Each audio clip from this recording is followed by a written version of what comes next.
They be hitting me up all the time through like DMs or calling me all day and wanting to hang out. It's just more so I wish that I can have a steady place they can come to me and we can kick it like that, or I can. They need like a safe space. Yeah, safe space, or just a times that we could do things together. That's the only difficult part, is trying to spend time with every teenager or every kid that want to spend time. So that's just the only problem I be running into. Like, for instance, I'll give you an example. We had a kid that I was close to. I met him probably for 6 months to a year, and he was reaching out to me all the time, trying to get with me to get a job to help him out, and I just couldn't get to him at the time.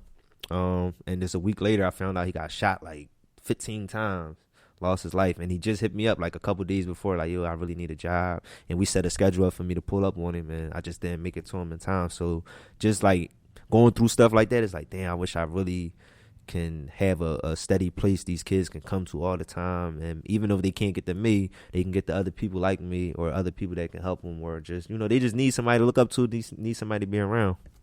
Do you ever find some of the kids that you talk to, you get close with, actually come to you and ask like, yo, I'm concerned about my boy, or whoever, and asking you to reach out to them, or how to reach them? You know what I mean? Like, do they ever come and refer friends who refuse to come through? Yeah, I get a lot of DMs about other people that I never met before, and I just tell them they can reach out to us, come to our program. A lot of them, like, it's all right. This is the problem, right? Say I got the program in Frankfurt, right? We do it every Tuesday. All right, and a lot of kids outside of that neighborhood, or even in that neighborhood, but might not be from that particular area that I'm having my class at, might be a little bit, worried or nervous even to walk to that place or walk back home. Even though we could take them home, we drive them home, or we give them bus fare to get home, but it's still just that they, like, I don't know what it's called, but they kind of be like a little standoffish to come to other neighborhoods, to be comfortable with other neighborhoods. A lot of them say, oh, they got ops here, ops everywhere. Mm-hmm. So it's like a lot of, oh, y'all got ops. I don't know how y'all got ops, but y'all got ops. So it'd be kind of like, we can't go there. We want to come there, but we might get caught slipping, or we might not make it back, or we don't feel comfortable coming there. So that's like the biggest conflict I be having right now. Also, like, just getting kids to be comfortable to go in other places. But it is a lot of like violence and stuff going around. So I do understand, but it's just like, I don't know I ain't figured out the solution yet. Like, how can we just get all these kids to come here? Like, it's necessary, and we pay the kids. Like, we want to pay y'all to come here. We want to make sure y'all get a job. We want to make sure y'all locked in on whatever resources y'all need. So. Do you ever try to work with like city officials or get into that world of politics? I know it's a difficult world, and Frankfurt as well as multiple areas in Philly are very underserved and underrepresented in politics. And I said this, I mean, almost every episode I've had since I've been back is people don't really pay attention to the things that are going on as far as certain problems, unless it directly affects them. So have you ever tried to like reach out to them to show like, yo, look, we really need help? Yeah, for sure in the beginning. And to be honest, the political world is like the streets. It might be worse than the streets, because it's like, they get away with a lot of stuff. So, but most of them that I do connect with, they good people. They help out here and there, whatever they can do. But I don't really like rely on politicians. I don't rely on even like donations or nothing. Like I said, we used to getting stuff from the muscle. If things come, we work hard towards it, then we just get it like that. What are some of your success stories? Like some of your favorite people that you've met through all your work and who've gone on to do bigger and better things, or even gotten involved in the community and gave back? Damn, that's a lot of people. Well, that's a good problem to have. Yeah, it's a big list. As far as what, like celebrity wise, or just I mean, whatever sticks out, your favorite things. Not to point out and so just like the growth of the beginning of me, doing the nonprofit stuff and doing the events, and then being able to shift all that into like entrepreneurship. So being able to shift my nonprofit into becoming an entrepreneur, into branding and opening up other doors.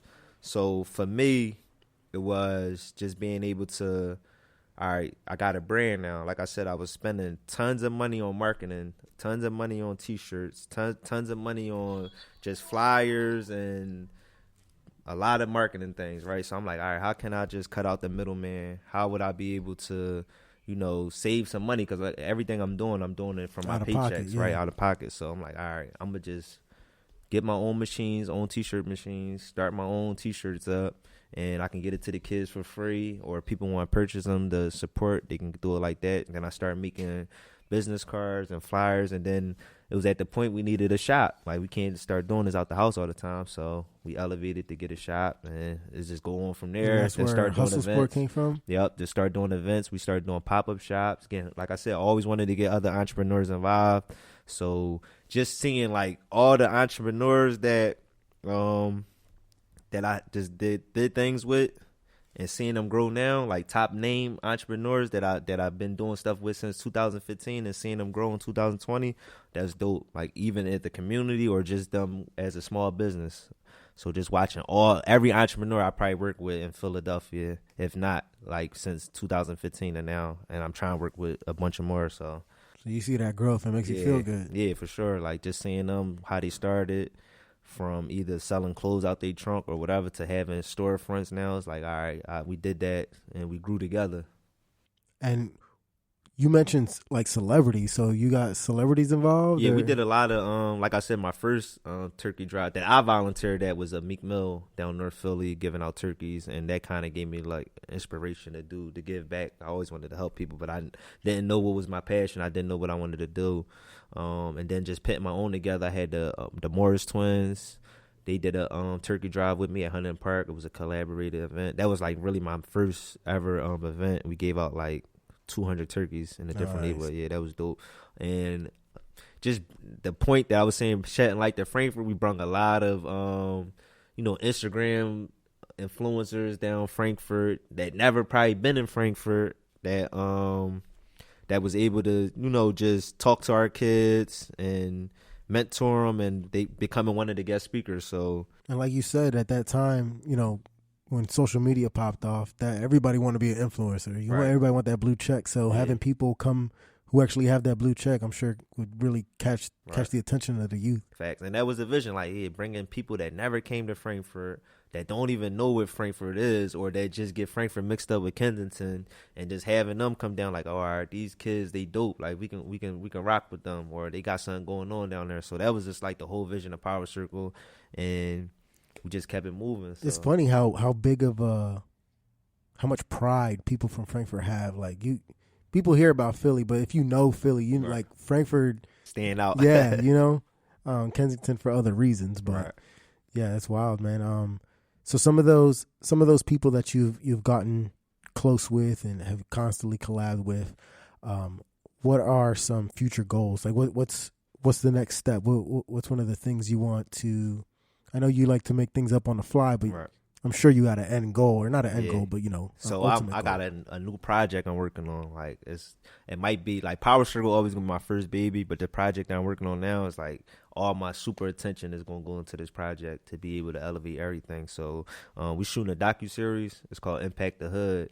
It's a series that just highlight people in Philadelphia, entrepreneurs, highlight a different look. Like, if people from the age of 2 years old to 80 years old watch this, they'll be able to relate to see what's actually going on in these hoods, or actually seeing what it takes to be this type of entrepreneur. Like, there's so many different type of entrepreneurs that you can, like, you won't even think of, like, oh, this person sell this, like, this crazy. Like, so just showing kids and showing people all around the world, like, this is really happening in the hood, and then taking the bad side of it and just exposing the bad things that's going on. So really getting in the nitty gritty and exposing some of the bad things that's going on. It's gonna be definitely a touchy docuseries. Half of the people might not agree with it, the other half gonna love it. Like, so I'm definitely excited about that. Yeah, I was talking on my last podcast. People love authenticity and they love transparency, and when you show them, it's not an overproduced piece of work like you see, pieces on TV now, and they're like, no, I need you to approach it this way, or when we do the interview, I need you to say and act this way. It's like, no, you want it raw. You want it for sure, that natural thing, because everybody can relate. Because I mean, you see people on TV all the time, and you know it's not real, or it's not authentic, or people even fantasize about something that's not possible. But I like that. I like that premise where you got people like, listen, if we're always told when we're young, especially in America, that you could be whatever you want. But when you have people coming from those areas, especially the underserved and underrepresented areas, coming on to a docuseries, and they can see like, oh shit, like I can do this. Like, yo, he lived down the block from me, or you know, and they can contact the people, so they'll be able to, you know, get in touch with these people if they need the resources or whatever they got to offer. So it's really just to be able to visualize, to have kids visualize the positive stuff that's going on and understanding the negative stuff that's going on, meaning like, why is this happening? Because people ask all the time when somebody die or get killed, like, damn, why that had to happen? Why this keep happening? So just being able to expose those things, people can really maybe change or try to see a solution and try to figure out like, what can we do to stop it? So that was like the end goal of it. But I'm really trying to push this to, you know, get on Netflix, to get all around the world, because everybody, I feel like, need to see it. And it's just this, it popped in my head, like, to be honest, like 4 years ago. I had all this written down in my notes, like, yeah, I'm trying to do this, do that. I just didn't have the right people to meet with, or it takes a lot of work. It takes a lot of building. I was procrastinating, So when the COVID hit, I'm like, that's the perfect time. Like, everything shut down. I'm about to start shooting. Me and my young boy, 18, we start shooting with a little camera. Like, yo, we gonna get all this footage and see what we could do. So now, we signed with a production team, and we ready to, you know, elevate the whole. It's in the works. It's gonna be elevate the whole. We gonna have Hawk and them on here. The block is back for sure. We're gonna show, you know, highlight them, show them what they got going on, because they do a lot of good work. So we trying to show those events and show what's going on out here. You've mentioned a few things so far. You've mentioned, you know, showing that exposure to what, you know, what's going on in the city, but not only what the problems are, or you're showing why those problems happen. You know, why this kid got to get killed, or why these things happen. You said you want, you know, you don't have anybody representing Frankfurt. You want somebody to be the limelight of Frankfurt and highlight these, you know, all these problems. And that's, I mean, Limelight Highlight is the podcast that we on right now. And that's pretty much what I want to do. I want to, because a lot of people, you can share good news, you can share success stories, but a lot of times there's problems, and those problems need to be exposed or highlighted in a sense. But not, I mean, you can bitch and moan and complain all day about something, but what are you doing to come up with a solution? And that's honestly one of the main premises is why you're here, because you've seen a problem in Frankfurt and in your neighborhood with the youth, and you're coming up with multiple solutions, trying to be an entrepreneur, trying to inspire these kids, you know, all those things. And I don't feel like there's a space for that much exposure for those specific things. So you coming up with that docuseries is definitely going to be one of those things that people are definitely going to want to relate to and watch. I appreciate that, man. I'm just trying to, like, when I have a vision, I'm just trying to attack it and just have the tunnel vision and just don't let no distractions come in. So, like I said, I experienced a lot. I already know what can be the downfall. So I'm at the point in my life, I'm just trying to stay focused. I know a lot of people depending on me. A lot of people look up to me. So I got to make sure, like, every decision I make, everything I do, I'm not just doing it for myself. Like, I got tons of people looking up to me, tons of people supporting me. So I got to just make sure I get it done. Is that what keeps you going? Is that, like, what, in your opinion, why are you the way you are versus not a product of your environment? You feel me? Right. I think I figured out, like, probably a year ago, I'm like, why do I do this type of work? I asked myself, like, what make me do this type of work? I never realized, like, what I really do until people be like, yo, you doing good. So it was just being able to say, all right, I think I went through every experience in life when I was young, to, like, anything I had to deal with, I feel like I've been through that for this specific time in my life. Like, this was my reason, this was my passion, like, this what I'm supposed to be doing. So if I fall off and not, you know, attack my goals and stuff, then it was just a waste. Like, my biggest fear is just not being able to complete these goals. Like that's my biggest fear. Like not, I gotta take a chance. I always been